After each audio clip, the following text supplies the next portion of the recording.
कल आप लोगों को बताया था, जहाँ तक कि हमने ये भी बताया था कि कोई भी उपराष्ट्रपति है और राज्यसभा के सदस्य और उनके कार्यकाल, उनकी योग्यता का हमने चर्चा किया था। आज का टॉपिक है आपका मुख्य रूप से राज्यसभा की विशिष्ट शक्तियाँ। राज्यसभा के पास क्या क्या शक्तियाँ होती है और राज्यसभा क्या क्या कर सकती है। सबसे पहले कह रहा है कि राज्यसभा का जो है 3 अगस्त 1954 को नाम को बदल करके राज्यसभा किया गया था। पहले इसका नाम क्या था, आपको हमने ये भी बताया था। क्या बताया था? काउंसिलिंग ऑफ स्टार के नाम से जाना जाता है। किसको? राज्यसभा के भवन को क्या नाम से जाना जाता है? Counselling of star. इसका नामकरण करके क्या कर दिया गया? राज्यसभा कर दिया गया। कब? 3 अगस्त 1954 को। आपको दोस्तों ये याद रखना है कि राज्यसभा का जो नाम पड़ा मुख्य रूप से 3 अगस्त 1954 को पड़ा था। राज्यसभा की विशिष्ट शक्तियां मुख्य रूप से जो होती है, ये विशेष तौर पर उपराष्ट्रपति पर महाभियोग। जो मान के लिए किसी शक्तियों को हटाना है तो वह क्या क्या करे जाएगा कि सबसे पहले राष्ट्रपति के पास सूचना दिया जाएगा 14 दिन पूर्व, और वह पावर सीज करने के लिए, क्योंकि उपराष्ट्रपति जो है राज्यसभा का पद अध्यक्ष होता है। हमने ये भी कहा था कि जो उपराष्ट्रपति होते हैं उसको कोई वेतन नहीं मिलता है, लेकिन उपराष्ट्रपति होने के नाते उसको तो कुछ मिला नहीं, लेकिन राज्यसभा का सभापति होने के कारण उसको वेतन दिया जाता है संचय निधि कोष से। तो उस पर महाभियोग राज्यसभा से ही पारित कर दिया जाता है। दूसरा कारण, जब लोकसभा भंग रहती है, मान लीजिए राज्य की जो विधानसभा भंग हो जाती है, तो वह कानून बनाने के लिए केंद्र को दे दिया जाता है। तो केंद्र के सदन जो है लोकसभा सदस्य, ये लोग मिल करके कानून बना करके राज्य को फिर वापस कर दिया जाता है, और राज्य सरकार और वहाँ के राज्यपाल मिलकर के उसको लागू करते हैं, लॉ एंड ऑर्डर को देखते हैं। इसी प्रकार जो है राज्यपाल का मुख्य रूप से कार्यभार को मुख्य रूप से देखने काम कौन करते हैं? राष्ट्रपति करते हैं। केंद्रीय मालिकाना का है राष्ट्रपति के, और राज्य में राज्यपाल का वही होता है। तो कह रहा है जब लोकसभा सदस्य क्या होगा, भंग रहेगा, तो अनुमोदन राज्यसभा से होता है, मतलब उसका काम राज्यसभा से लिया जाता है। इसीलिए 2 प्रकार का सदन बनाया जाता है। अनुच्छेद 249 के तहत आर्टिकल 249 के अंतर्गत जो कहा गया है, राज्य सूची, संघ सूची और राज्य सूची, हमने बहुत सा पहले बताया था कि राज्य सूची प्लस संघ सूची, ये दोनों में काफी अंतर है। राज्य सूची का काम अलग है, संघ सूची का काम अलग है। दोनों मिलकर अलग अलग कामों को समन्वय करती है। तो राज्य सूची जो है अपने राज्य के नीति निर्देशक को बनाए रखे, उसलिए क्या करेगा, उस प्रकार से वो अपना कानून विधानसभा के सदस्यों के द्वारा विधानसभा से ही पास कराती है। इसके विषय में कानून बनाने का अधिकार लोकसभा को भी है कि ये दे देती है राज्य संघ के सूची को तैयार करना।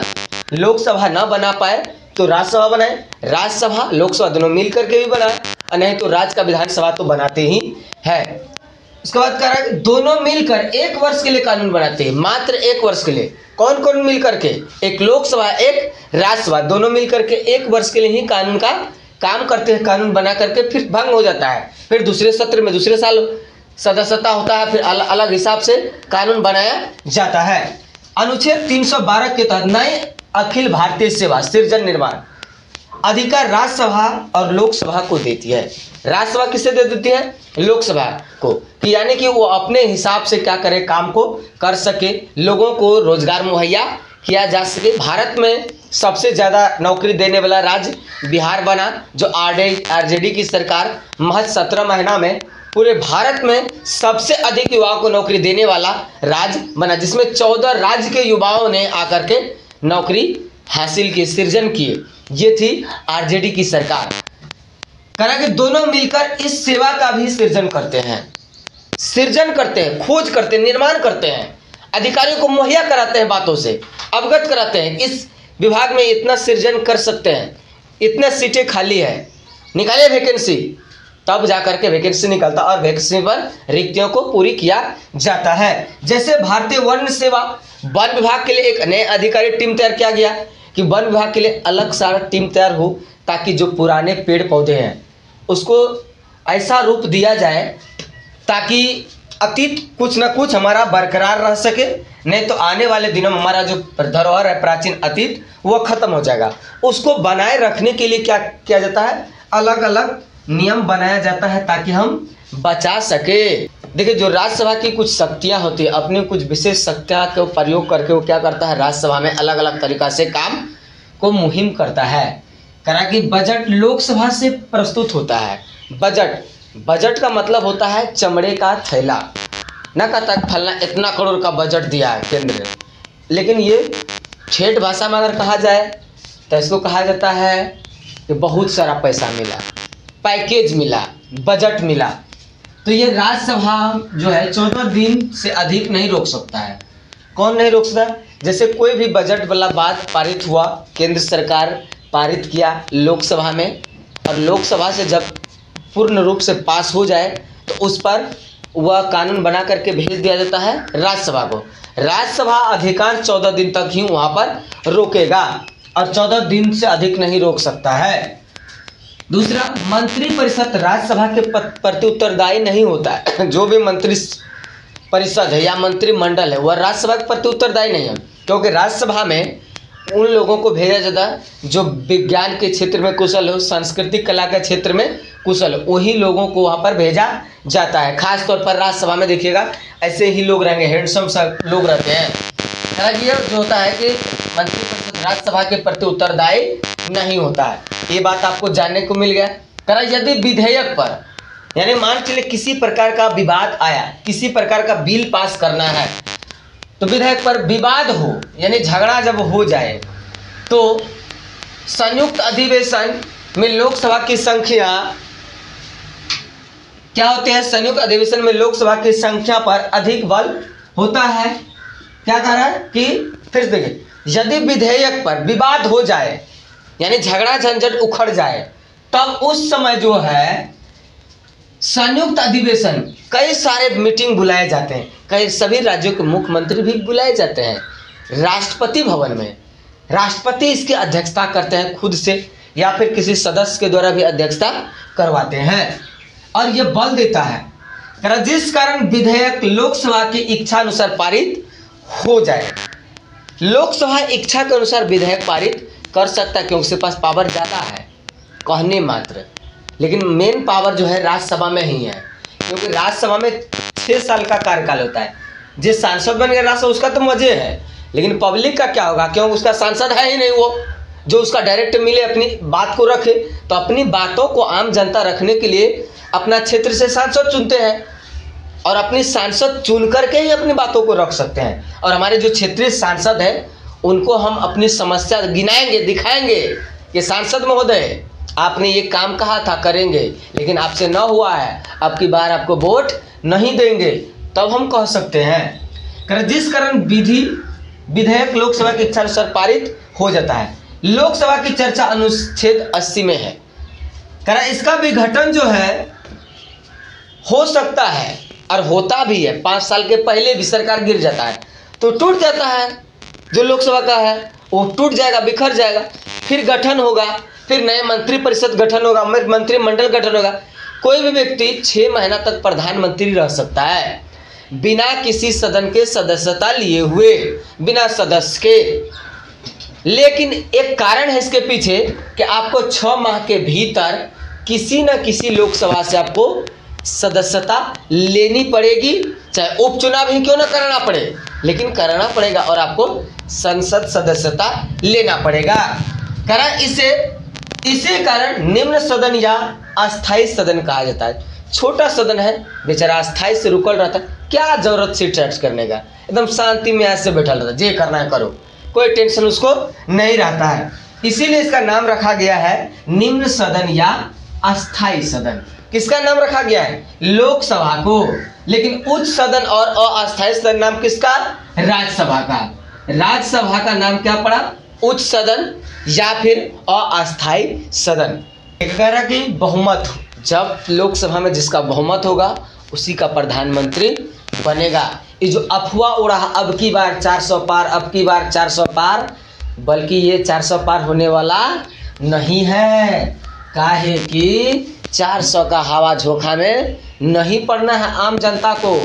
दोस्तों अगर आप 400 के पार में पड़ गए तो कड़वा तेल मिलेगा अब 400 पार, खाने की वस्तुएं जो है दाल मिलेगा 400 पार, 100 ग्राम दाल में 20 आदमी खाइएगा। अब तब नारा लगाना अंधभक्तों अब की बार 400 पार।